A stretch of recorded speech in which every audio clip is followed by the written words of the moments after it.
আসসালামু আলাইকুম রহমতুল্লাহ। আজ ৩রা সফর, শুক্রবার, ২৫শে শ্রাবণ, ৯ই আগস্ট।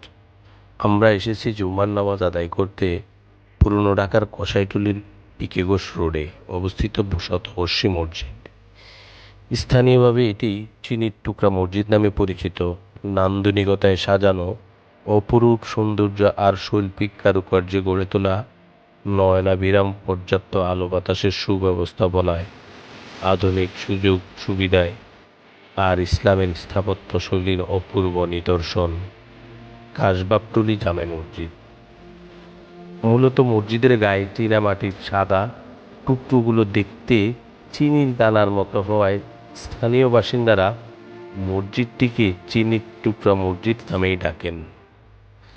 মসজিদের গায়ে লেখা আছে কাশবাবটুলি জামে মসজিদ।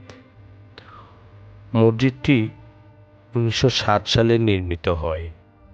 আব্দুল বারী নামে এক ব্যবসায়ী এটি নির্মাণ করেন।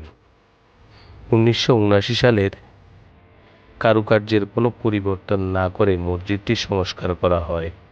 পরে মসজিদটির ধারণ ক্ষমতা বাড়াতে পূর্ব ও উত্তরে সম্প্রসারণ করা হয় ৩ তলা ভবন। মূল মসজিদটি একতলা বিশিষ্ট ছাদবিহীন। উপরে ৩টি গম্বুজ আছে।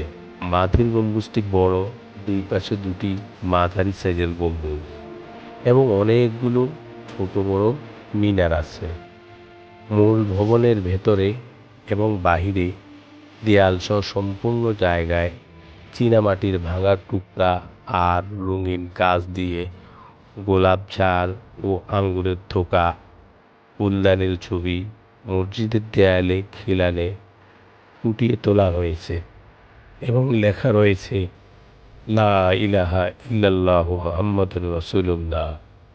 এ ধরনের মসজিদে প্রবেশ করলেই কেন জানি মন নরম হয়ে ওঠে এবং প্রশান্তিতে নামাজ আদায় করা হয়।